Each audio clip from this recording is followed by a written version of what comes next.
This is Voicemail, the Universal Postal Union's podcast covering the wonderful world of mail. I'm your host, Ian Kerr. Joining me on the line is Carissa. Carissa is a marine biologist, conservation storyteller, and ocean climate advocate. Let's start with a question we ask all of our guests on the UPU Voicemail contest, UPU Voicemail podcast. What's your first memory of the post?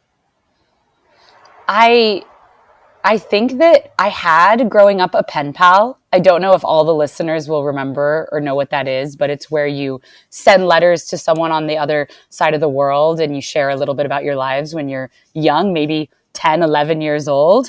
And I remember just looking forward to getting a letter from my pen pal. That was my first memory. It was also my first time ever being part of sending mail. Yes, I had a pen pal as well. I had a number of pen pals, but that sort of says something about my childhood probably.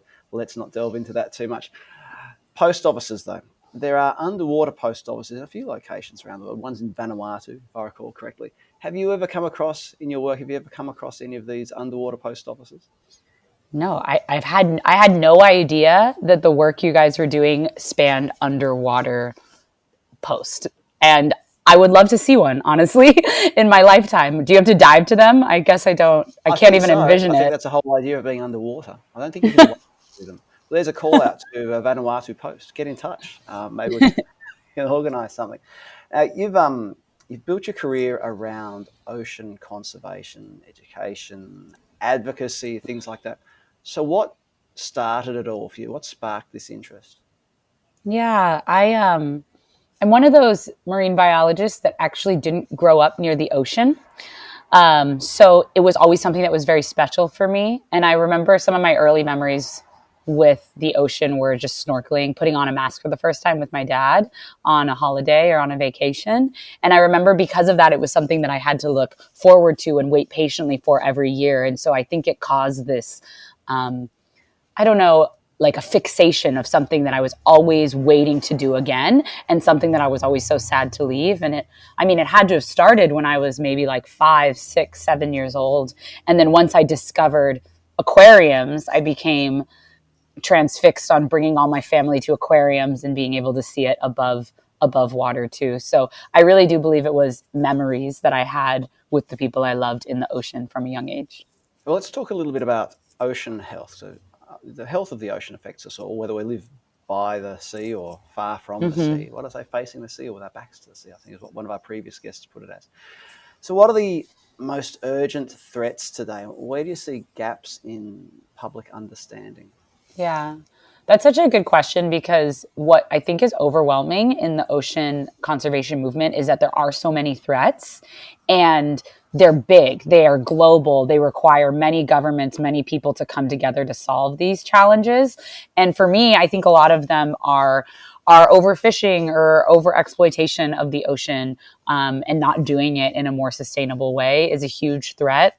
I also work at the intersection of ocean and climate solutions. And so I see climate as a huge threat to our oceans. I work in the tropics, so that can also be consequences of rising temperatures like ocean acidification or coral bleaching.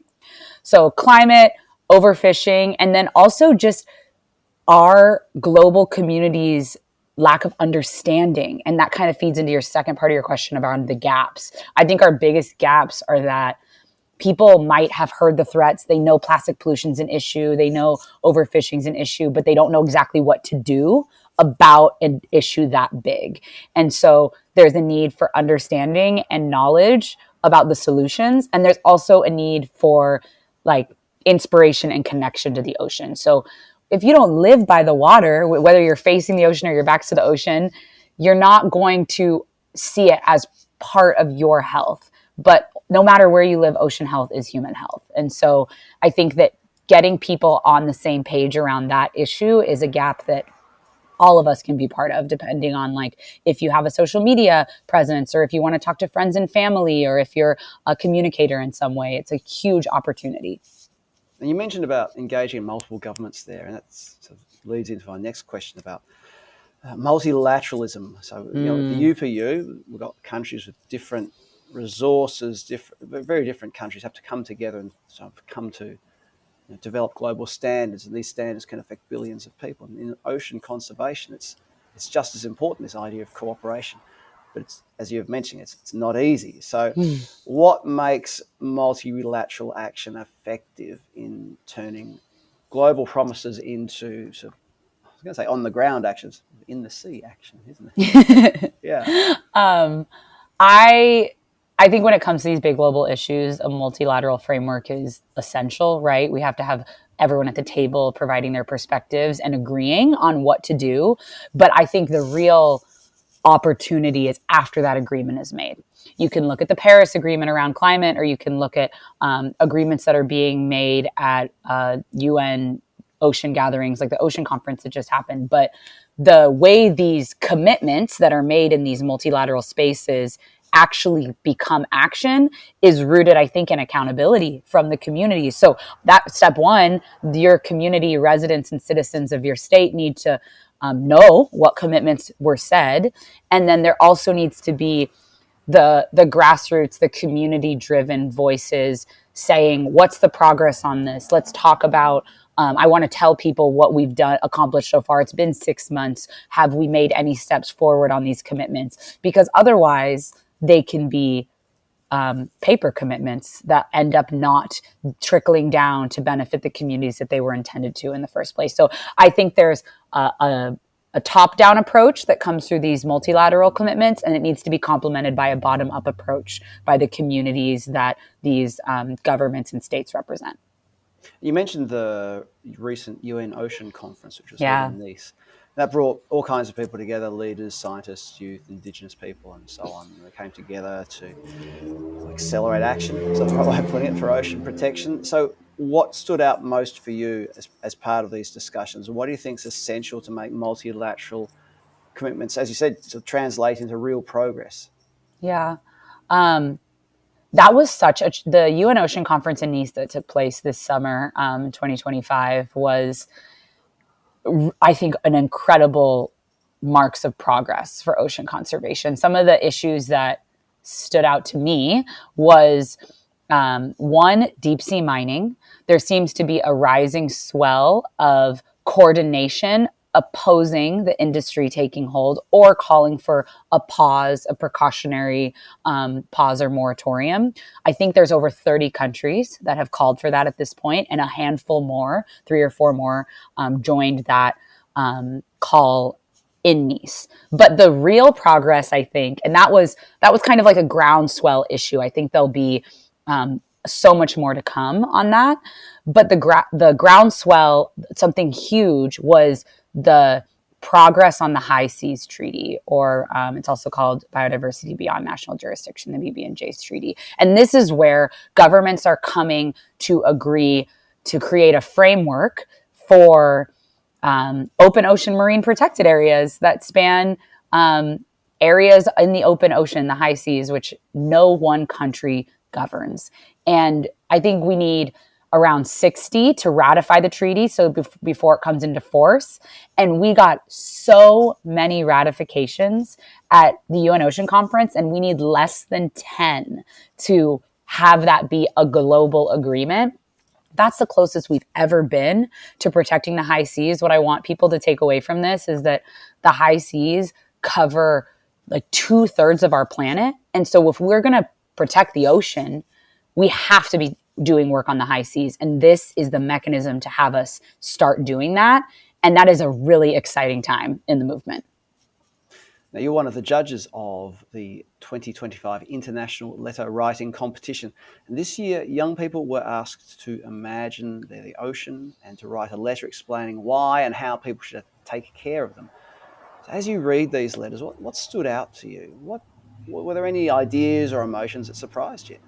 Yeah, so I feel so lucky to be on the jury for this year's letter writing competition. We are reviewing over 60 letters from around the world from young people, and they're speaking from the perspective of the ocean, which is initially what stood out to me, was how these young people see themselves in the ocean and what messages they want to share. And what I'm finding, I've only been through about half of the letters, but what I'm finding is that there's these common themes where they're asking for us to remember our connection to the ocean and remember that we are part of the ocean, and also remember that each of us as individuals can be part of the solution. So there's call outs to picking up rubbish or plastic. There's call outs to protecting the ocean backyard that you know, and to getting involved. And I think that the main theme I'm getting from the letters is that all of us really do need to work together, and all of us